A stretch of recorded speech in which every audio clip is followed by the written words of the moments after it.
Why howdy howdy there, my name is Full Ivory, and we're going to do a small little dive into the recent Final Fantasy XIV news.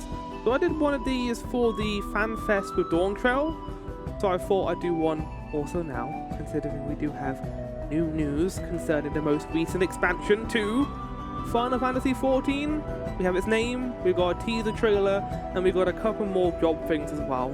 I'm going to keep this fairly brief, just do my reaction to the main trailer, and then go over the couple of the features and kind of just give my own opinion on what we have been given thus far. So, starting with the trailer, let's get it open. So my main, so I've already watched this, my main takeaway from this trailer were a couple of things, mainly how reminiscent it is of previous trailers. The first thing is Heaven's Sword. It has a very similar vibe to that, you trotting through snowfields with a blizzard behind you. The music is very Shadowbringers and Endwalker-y. It has that, what is the term? The do-do-do-do-do-do-do-do-do. It has the answer motif in it, which makes sense, I guess, for where they're going with the story. And yeah, it does remind me a lot of those cinematics, I guess in some good ways and some bad ways. But let's just get into the trailer. I'll kind of provide a couple of reactionary thoughts as we go along, and then we'll dive in afterwards and kind of talk about some things. Yeah, here you go. It's very crusty. Was it this crusty when I watched it before? I don't know. There we go. This is very Shadowbringers, this music. And Endwalker. I don't know if it's the theme that they're going to go with for Evercold. Hold fast what you must and meet your fate without fear. That's a very nothing line, but sure. There's the MacGuffin device and the Azem's crystal, which is also the MacGuffin device. Oh, look at all. To be fair, they do the flashbacks in all of them. Dawn Trail was the first one I feel like where they didn't do flashbacks. Made sense because it was a new part of the new saga. Go forth, discover, unite the stars unto one.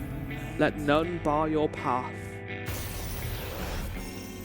Worth noting, it says unto one, not into one, which I did read a comment about, and I was like, oh. Oh, is it the Japanese version? Hold on. There we go. So I had the wrong version of the trailer. One more time. It's my favourite story. I love the story about the Warrior of Light. Oh, they're not called the Warrior of Light in this. But if you insist. Yes! Alright, I'm ready. Tell me about the promised land. It's so well animated, they just keep making it better and better. Long ago, in a time few yet recall, life prospered, for the world was rich in plenty. I love this visual effect. The land being procedurally generated. From towering peaks sprang rivers, flowing into and feeding great seas. I thought this was the Crystal Tower at first, it wasn't. It's not. Flourished, wanting for naught. So pretty. It's us! With all of our favourite friends. Also here, and also here number 2. Notably the Heaven Sword crew. The only one missing is Isael for obvious reasons. But then came the relentless ice. The world grew cold. Cold and still.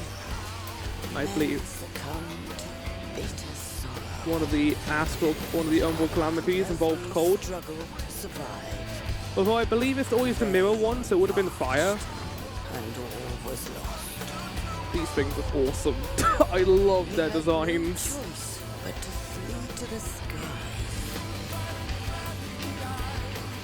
Gives me Kurthus vibes. And then there's this person playing with this very evil looking man behind. Everyone thinks this is going to be the big bad. I don't think it is. I think this is just a guy who's been through some shit. Then what happened? The land below became a frozen waste. It became a popsicle. Everything changed when they arrived. When the Fire Nation arrived. The traveler. The one from the sky. Aye, though in those days, we knew them as...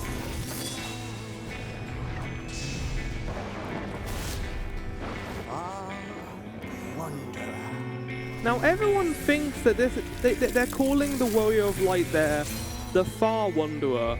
I think they're calling them Our Wanderer. Maybe in the subtitles it tells you. Far Wanderer. Yes, Our. It's not the Far. Everyone's been calling him the Far Wanderer, but they're very much they're making an R sound, not an R sound. Maybe I'm going crazy. But yeah, there's Evercold.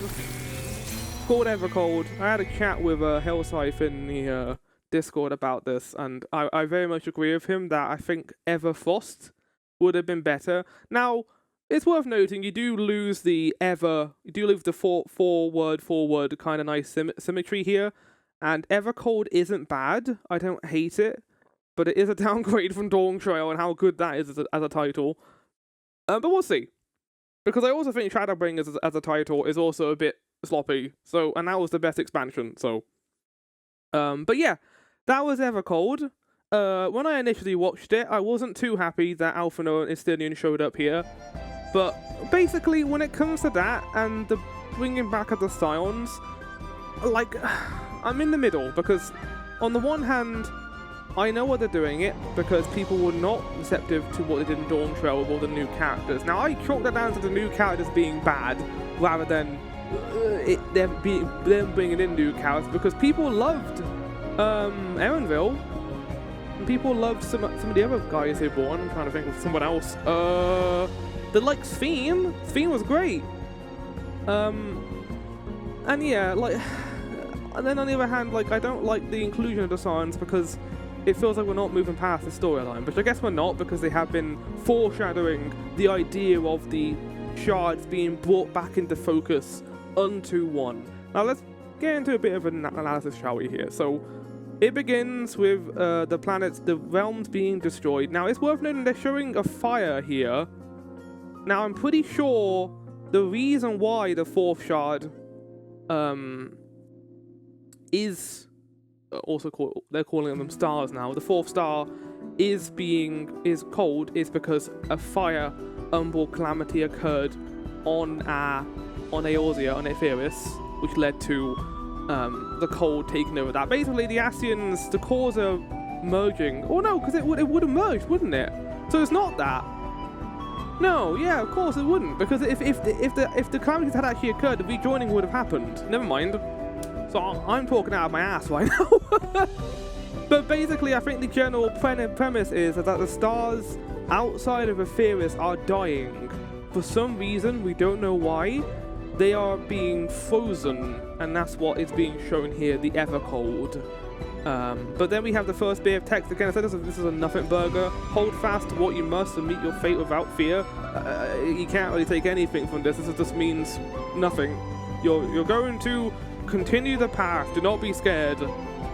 And then we have obviously this visual with the MacGuffin device and Azem's crystal, which is the original MacGuffin device. And it shows the fourth shard there as like a cool little spiky planet. And then it shows them merging together. So I don't know if they're going to merge them in 7.5, and that's going to allow us to go to other worlds, because Azem's crystal, its job is to bring other warriors of light from other shards to us to help fight in big fights. And now, obviously, it's combining with the dimensional thing, which will allow us to go to other shards, I guess, which is how we jumped to the Everfrost world, or the fourth shard. Now, this one, go forth, discover, unite the stars unto one. Now, I saw a good comment about this. There is a very particular wording here with this sentence. So, unite the stars, they're calling them stars, not shards. I like that, because calling them shards makes them feel less important than Etheirys, but they're all stars upon themselves, unto one. Not into one, unto one. Now, this could be just them, you know, being very flowery about the text. It's a fantasy game. They usually do this sometimes. I don't think we're going to merge the shards into Aetherius. I think the source.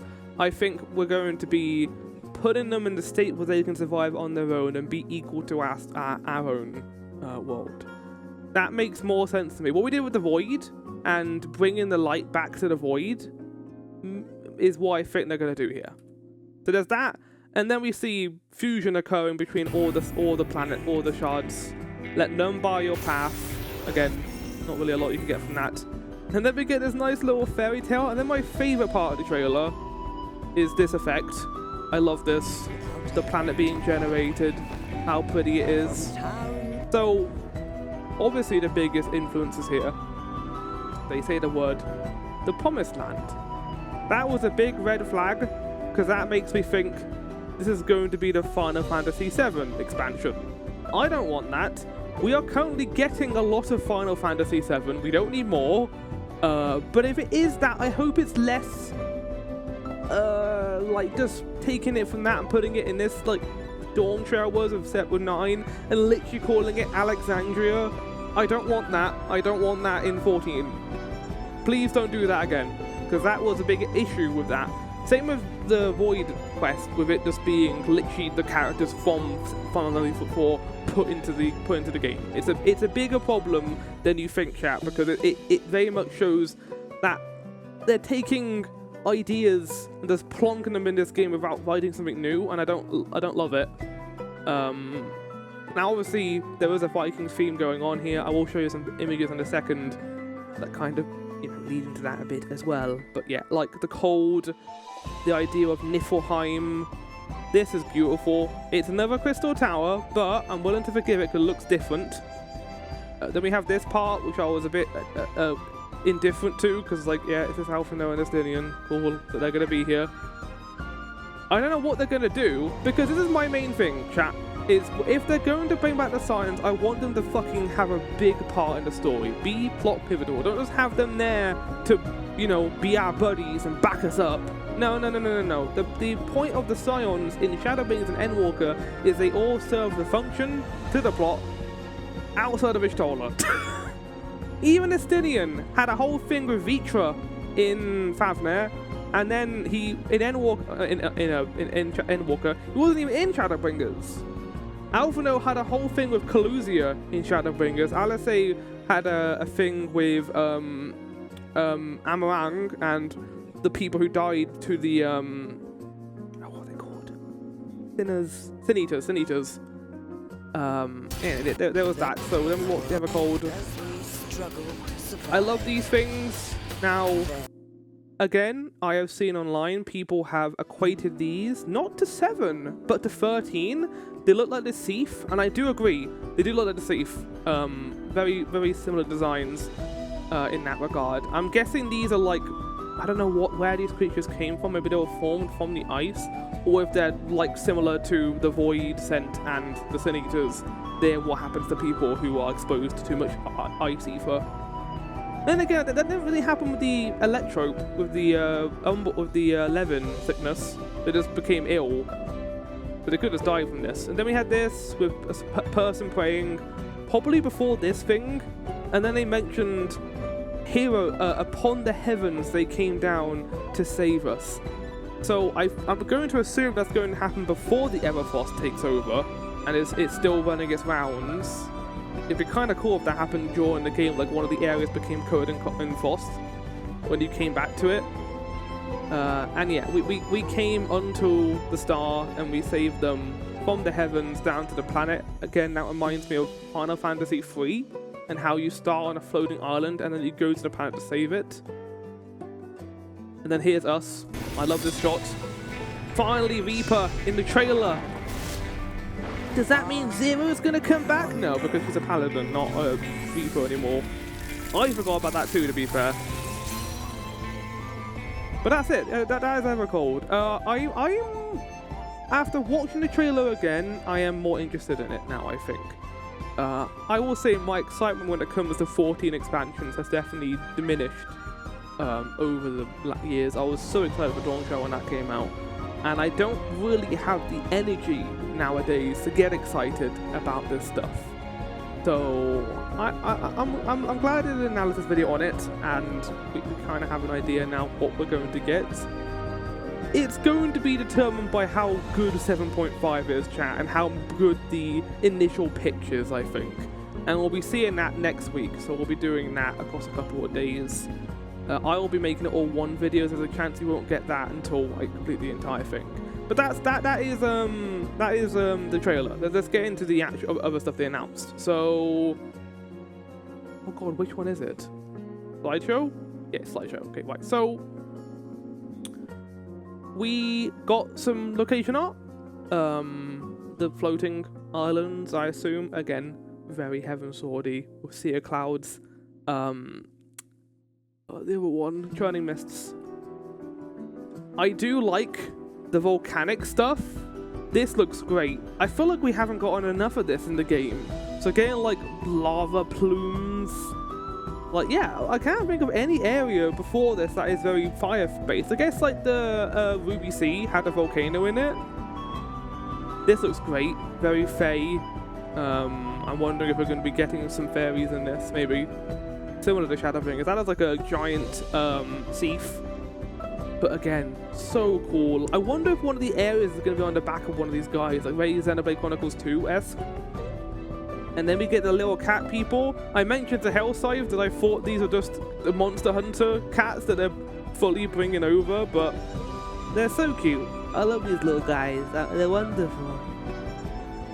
And that was the overall concept. There was also a really cool-looking giant snake citadel as well. So I'm wondering if the Lamia are going to come back, maybe. The Lakshmi, I think? I don't forget what her name is. But we're getting Evangelion as well for the Alliance raid. Oh, yay. I'm fine with this. Even though I feel like we already had Evangelion, sort of to a certain extent, with the Shadowbringers trial storyline, with Gaius and the weapons. We're getting this because obviously Yoko Taro now is doing Evangelion things. This is a great advertisement for that. So we'll see. Like, again, I wish it was original content, but we'll probably be getting out the normal raids. We'll see. I just miss it. I loved in Endwalker. We got the 12. We finally got to see who they were, and now we're getting Evangelion, I guess. So it'll be like the Nier raids, I feel, where it's going to be very get in the mech, Shinji. So this is one of the big things they announced. More freedom with weak-based system. Tomestones are a thing of the past. They're gone. You thought that you would have to worry about verdicts forever? Yoshi P has your back. This expansion, all the news around this expansion, very much feels like where Dawn Trail was about graphics and making the game look better, this is about making the game feel better to play. Where we're getting more freedom, as it says here, with weak-based system. So basically, tomestones are gone, and instead we're going to be having this level mechanic. Or this season pass mechanic, where basically every week instead of every day, which I do like, they're not dailies are gone, they're now weeklies instead. You can do main scenarios, do a side quest, do an instance dungeon, and these will all give you certain amounts of points, and then these are all which you can then add towards your overall score. Back here, which will unlock things like orchestrion rolls, I guess, items that you can use to upgrade your gear, and get new tome gear, which I guess they're not going to be calling it tome gear anymore. Or I don't know what they're going to be calling it in exchange. Also, I saw a funny comment about this in Shadowbringers in the MSQ. Like when you're in the Crystarium, there's a part where they pan over to some tomestones lying on like an aisle, and your character has a visual look of disgust on their face. Are they going to change that? Because new players are not going to know what the fuck tomestones are. We'll see. I don't know. But I like that they're changing this. I'm very happy. I don't like the UI. I mean, I don't hate it as much as other people do. I'm not a person who it's mobile UI. I don't play enough mobile games that really care. But we'll see. We'll see what they do with this. And then this, obviously. That will hopefully make the content more appealing to do now that they've got this. They've basically gotten rid of the whole thing of you paying a certain amount of tomes to get an item that you can then use to buy your relic gear. Fingers crossed. And then the other thing, which is the thing I'm most looking forward to, is they are adding a thing called Evolved Mode for jobs. Jobs have suffered, chat. They have suffered over the last couple of years, let's just say, where they have gone for a route of simplicity with them to make them work better in hard content. And people hate it. Healers are boring. DPS are boring to play. Dragoon has no jumps anymore. So how do they fix it?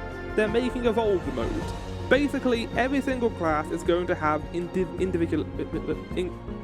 some measure of individuality. Now, I don't have all the information here today. I highly recommend checking out the actual presentation they did on this at FanFest. So, what we basically have is a new job system with Evolved Mode. Now, people are going to be angry about that because they're going to want their original classes. They're not going to be happy about different rotations and fewer inputs like I am with what they're doing with Goon, hopefully. Which is good, chat, because they're not getting rid of it. Instead, they're going to have Reborn mode, keeping it familiar, where it will change the rotations a little bit, I think, but for the most part, it will be the same. So every single class in the game will be having Reborn mode. Every class before Evercold. Evercold's new 2 jobs, which is going to be a tank and a range fizz DPS, they're going to be only Evolved mode, which is probably just them saying, we're going to keep this to make the players happy who want to play the original way, but for players who want to have fun with their rotations, you're going to have Evolved mode. And this is great. This is the best way they could have done this, because if people hate Evolved mode, and there's a chance they might, and it is enough discourse, they can just go back to Reborn mode, and they can iterate on that instead. This is an experiment. They are experimenting with the systems. It may break, it may be terrible, but I'm so fucking glad they're doing it. This is what we need. The tome idea is great. This is a great idea, and if it's executed well, great, everyone wins. You have Reborn mode for players who want to do original, you got Evolve for people who want to change up on their stuff. So, I think this is the last slide. Yeah, it is. The other thing to know about Evolve mode, which I'm so fucking excited for, is you will have all of your kit at level 50. The only things that will get added after that are traits and I believe upgrades to your kit, which is beautiful. Because that means when I go into Circus Tower, I will have more to do in there than just pressing 2 buttons as Dragoon. So I'm very happy about this. Healers are going to actually get to do fun things again. No longer do you need to worry about your cooldowns of your DPS. They are gone now. You just click a button and then you attack. The way Sage works is how every healer is going to work. And that's wonderful. I'm excited for this. I'm getting the gameplay changes are the thing I'm most looking forward to here. Evercold might be shit. I don't know, because I didn't like the writing in Dawn Trail. At the end of the day, I thought Dawn Trail was poor compared to the likes of Endwalker and Shadowbringers. And I had issues with Shadowbringers. I love Shadowbringers. But I am excited to see where they go. Now that they're playing it more safe, obviously, with the fans hoping that, oh, come on, we're going to give you what you want now. You're going to get Tola calling you a baby in every single scene. You're going to love it. But we'll see. But that's it. That's what I wanted to talk about today. That's what I wanted to have a little chat about. I hope you all enjoyed my TED Talk on the Evercold. I will be doing my 7.5 playthrough of 14 next week. I'll see you all soon. Ciao for now, chat, and see you in the Evercold. Whoa!